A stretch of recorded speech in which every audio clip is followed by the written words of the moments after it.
Welcome all of you class. I am Durgesh Kumar Pandey. Class, today I am going to introduce a chapter in class 12 and the name of this chapter is Democratic Resurgence. Class, I would like to introduce about what was happening in 1975. An emergency was imposed by the Indira Gandhi or by the Indira Gandhi government, by the president, okay, Fakhruddin Ali Ahmed. But the emergency is an extraordinary situation when the relation between the central government and the state government was disturbed and changed, and whole power is concentrated in the hand of central government. Fundamental rights of the citizens were suspended, and in our original constitution the right to life is also suspended. But when in this emergency, which was start on 25 June 1975, this misuses this. That is why after the emergency the right to life become very important, so the provision of the emergency was changed. Ki during the emergency all the fundamental rights are suspended except right to life and personal liberty. Class. So class, this is very important, interesting topic, democratic resurgence. And you know, in 1967, the fourth general election, when Indian National Congress was struggling, but in the fifth general election in February 1972 and at the Lok Sabha, and next year on the Vidhan Sabha 1972, these two successful elections won by Indian National Congress, and Indira Gandhi was restored the dominance of Congress party, and his Congress R was a very powerful. But after this, the Indira Gandhi got this position by their slogan Garibi Hatao. But Indira Gandhi was become the president. Indira Gandhi was become the prime minister.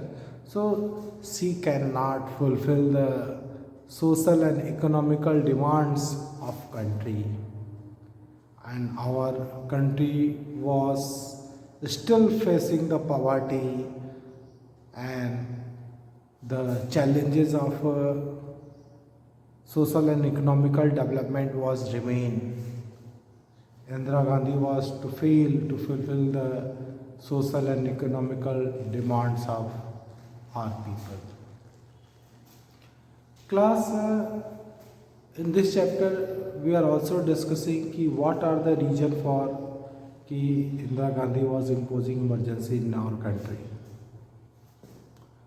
and we are looking how this period after 1971 to 1975, this was an era was known the conflicts between judiciary and the government. Indira Gandhi government was taking so many initiated so many reform for the society,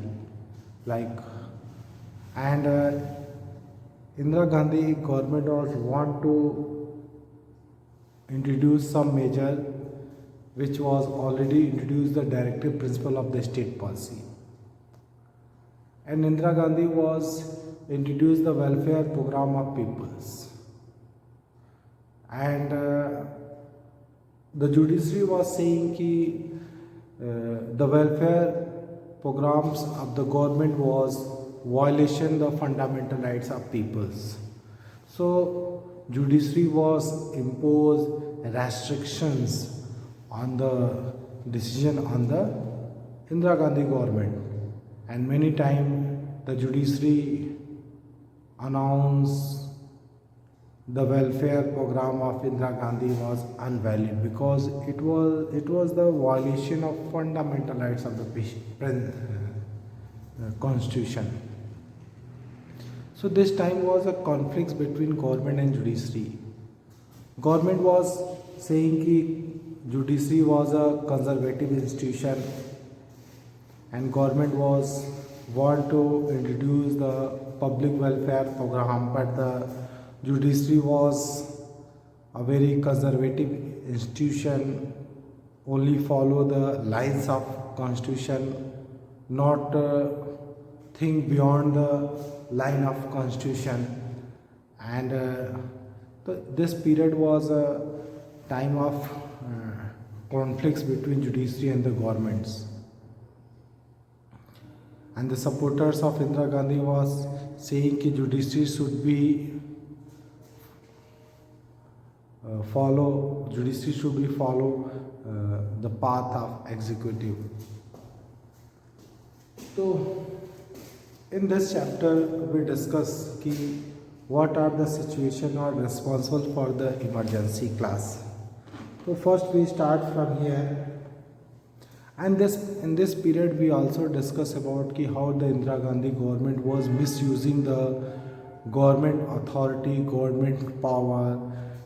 In the 1971 election, Raj Narayan, the rival of Indira Gandhi, was blamed to Indira Gandhi that she was using the government machinery to campaigning in her area in Raebareli. So Raj Narayan was filed a case in Allahabad High Court that Indira Gandhi was misusing the government machinery to in election campaigning in the election 1971 in their constituencies in Raebareli, and so many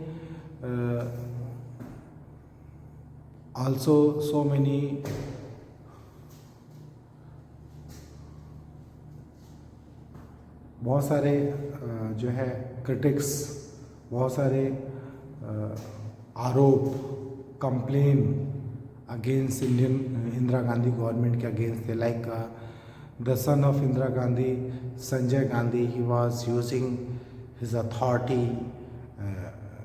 Sanjay Gandhi have no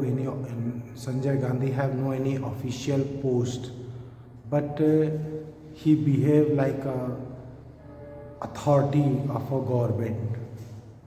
Means he was using his power without any position, without any political and government position in the Indira Gandhi government, and all the chief minister of the states were surrendered against the Sanjay Gandhi. So we will discuss how the Indira Gandhi government was misusing the government machinery and use as it is the personal property of Indira Gandhi. Okay class. Now first we start what are the reason for emergency. Like first is economical context.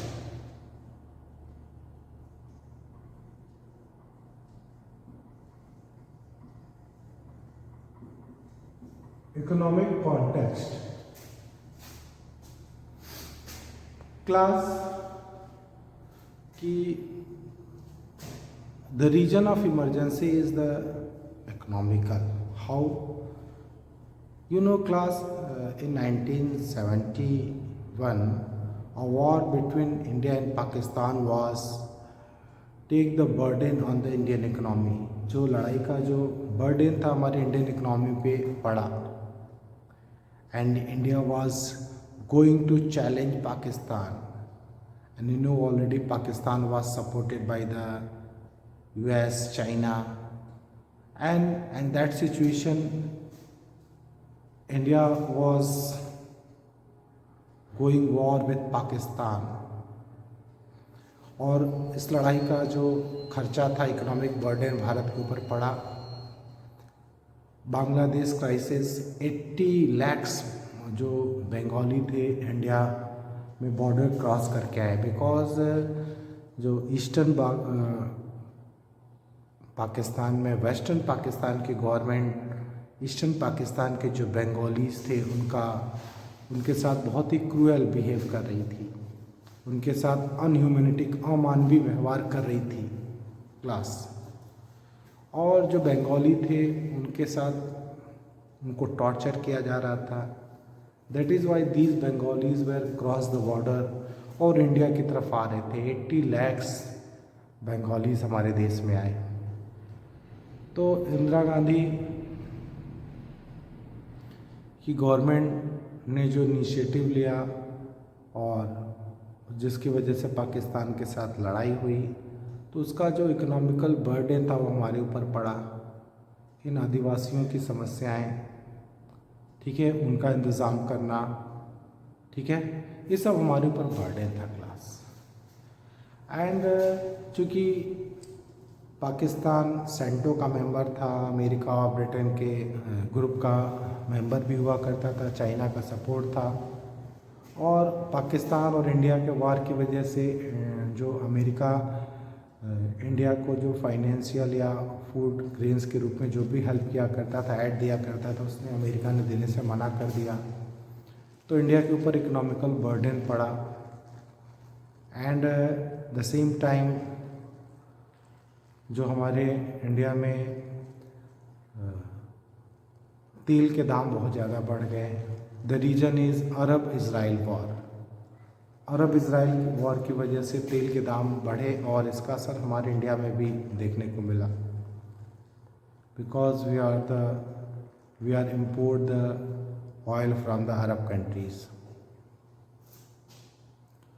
And class ये period जब था जब monsoon बार बार fail हो जा रहे थे, ठीक है, डॉट सूखा पड़ रहा था, अनाज का उत्पादन नहीं हो रहा था, ठीक है, और ऐसा बार बार हुआ, ठीक है। और प्राइस जो है, चीज़ों के दाम बार बार बढ़े, जैसे 1973 में और 1974 में। 1973 में 23% अनाजों फूड प्राइस के दाम बढ़े और 1974 में 30% फूड ग्रेन्स के दाम बढ़े, ठीक है। So such a high level of inflation cause much hardship to the people. तो ये जो मंदी का दौर था, इसके लिए लोगों के लिए बहुत ही मुश्किलें बढ़ गई, ठीक है। हर चीज़ों के दाम बढ़ रहे थे। इंडस्ट्रियल ग्रोथ भी बहुत ही लो हो गया था, बेरोजगारी आम हो गई थी, पर्टिकुलरली रूरल एरिया में बहुत ज़्यादा थी। और चूँकि गवर्नमेंट अपना खर्चा कम करना चाहती थी, गवर्नमेंट के ऊपर इकोनॉमिकल बर्डन पहले से ही थे, दैट इज़ वाई जो गवर्नमेंट एम्प्लॉय थे उनकी सैलरी नहीं बढ़ रही थी, क्योंकि सरकार के पास इकोनॉमिकल प्रॉब्लम थी, इसलिए गवर्नमेंट जो वर्कर्स की सैलरी थी नहीं बढ़ा रही थी। दैट इज़ वाई जो वर्कर्स भी अनसेटिस्फाई थे। मानसून 1972 और 73 में 2 बार फेल हुआ। 1972 एंड 73 में मानसून फेल हो गया class. This result in a sharp decline in the agriculture products. जिसकी वजह से जो एग्रीकल्चर प्रोडक्ट्स हैं उनके दाम बहुत तेज़ी से गिरे क्लास।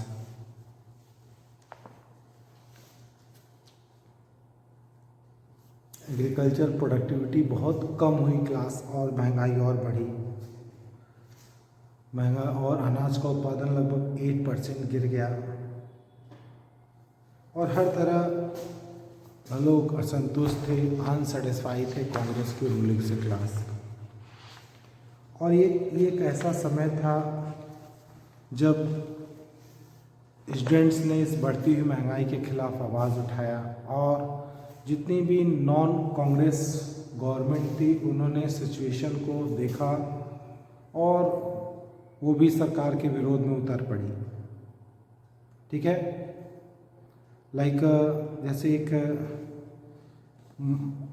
मार्क्सिस्ट ग्रुप्स, जिसको हम लोग कम्युनिस्ट पार्टी या मार्क्सिस्ट लेनिन, जिसको नक्सलाइज भी कहते हैं, वो किसानों को आर्म रिबिलियन के लिए इंस्पायर्ड किया। किसान अपने अधिकारों के लिए वायलेंट पाथ अपना लिए। ठीक है, जो नक्सलाइज थे यानी कम्युनिस्ट मार्क्सिस्ट लेनिन, वो पार्लियामेंट्री फॉर्म ऑफ गवर्नमेंट पे विश्वास नहीं करते थे।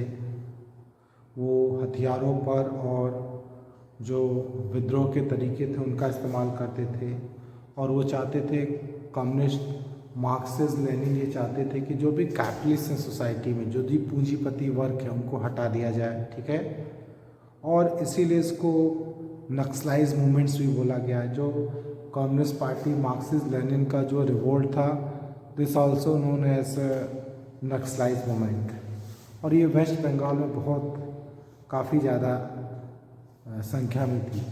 बट जो कॉमन पीपल थे, जो गरीब लोग थे, जो किसान थे, उन्होंने अपने लिए चीज़ों को, अपने हक को हासिल करने के लिए जो तरीका अपनाया वो वायलेंट था।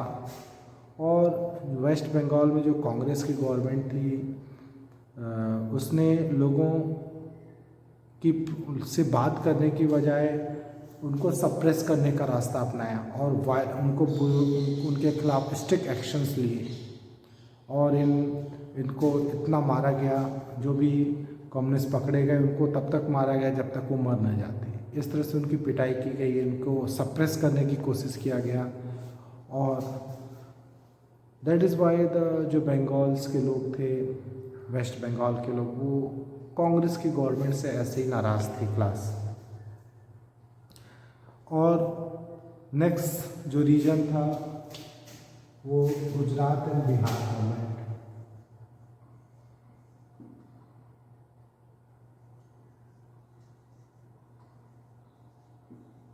And Bihar government.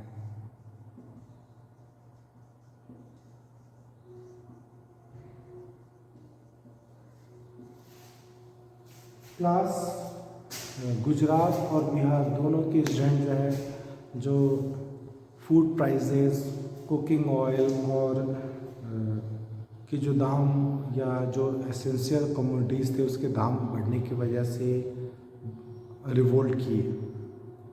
एंड ये रिवोल्ट जो है गुजरात से स्टार्ट होता है, जहाँ पर जो चीज़ों के जो फूड ग्रेन्स थे या कुकिंग ऑयल थे, उनकी जो एसेंशियल कम्युनिटीज़ थी उसके चीज़ों के दाम बढ़े। ठीक है, और वहाँ की गवर्नमेंट में करप्शन बहुत ज़्यादा था। ठीक है, तो जनवरी 1971 में गुजरात में वहाँ के स्टूडेंट ने मूवमेंट स्टार्ट किया। जनवरी 1974 में, और रीज़न क्या था? Rising price of the food grains, cooking oils and other essential commodities, and against the corruption in the high places. और इस तरह से गुजरात के स्टूडेंट ने जब वहाँ पे मूवमेंट स्टार्ट किया तो इसको वहाँ की अपोजिशन पार्टी ने भी सपोर्ट किया और उनको ज्वाइन कर लिया, स्टूडेंट्स के इस विद्रोह को, रिवोल्ट को।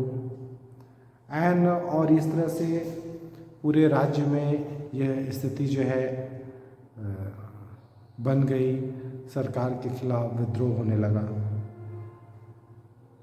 और राज्य में सरकार को प्रेसिडेंशियल रूल लगाना पड़ा। क्लास तो students protest was joined by the major opposition parties and become widespread leading to the impose to the presidential rule in the state. और राज्य में सरकार को राष्ट्रपति शासन यानी प्रेसिडेंशियल रूल लगाना पड़ा। The opposition parties demanded a fresh election to the state legislature. अब जो अपोजिशन पार्टी थी, इसके बाद अपोजिशन पार्टी डिमांड करने लगी कि गुजरात में फ्रेश इलेक्शन कराया जाए। और जो मोरारजी देसाई भाई जो कांग्रेस ओ के मेंबर थे और इंदिरा गांधी के मेन राइवल थे, उन्होंने अनाउंस किया कि जब तक गुजरात में अगर इलेक्शन नहीं होंगे तो वो अनिश्चित इनफाइनाइट टाइम के लिए फास्ट पे चले गए और सरकार ने मजबूर होकर के स्टूडेंट्स के प्रेशर में आकर के इलेक्शन कराए। असेंबली इलेक्शन हुआ गुजरात में जून 1975 में। जून 1975 का इलेक्शन हुआ। The Congress was defeated in this election और इस इलेक्शन में कांग्रेस की हार हुई। ऐसे ही एक सिचुएशन बिहार में थी जब मार्च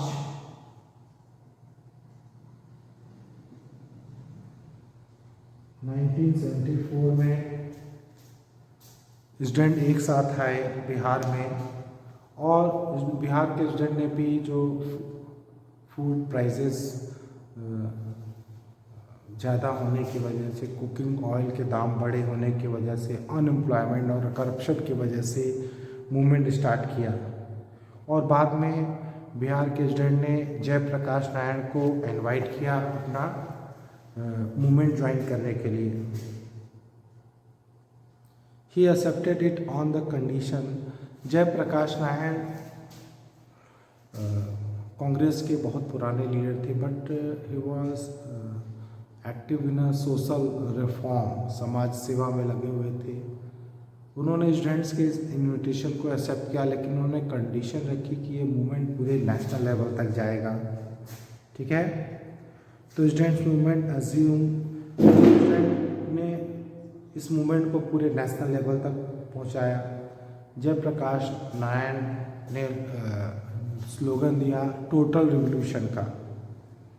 ठीक है, तो Jayaprakash Narayan demanded the dismissal of the Congress government in Bihar and gave a call for total revolution in social, economical and political sphere in order to establish what he consider a true democracy. सच्चा लोकतंत्र स्थापित करने के लिए सामाजिक, राजनीतिक और यानी सोशल, पॉलिटिकल और इकोनॉमिकल रिवॉल्यूशन का उन्होंने आवाज़ उठाया। बहुत सारे बंद और हड़ताल शुरू हो गए बिहार में और बिहार की गवर्नमेंट ने रेजिग्नेशन देने से इनकार कर दिया और बिहार में सिचुएशन और ज़्यादा बिगड़ने लगी।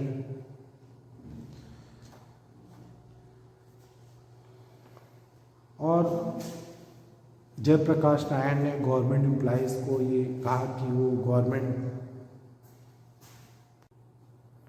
क्लास जो जीपी का मूवमेंट था, इट वाज सपोर्टेड बाय भारतीय जनसंघ, कांग्रेस ओ, भारतीय लोक दल, सोशलिस्ट पार्टी। और जीपी को लोगों ने इंदिरा गांधी के जगह पे उनका अल्टरनेट देखा और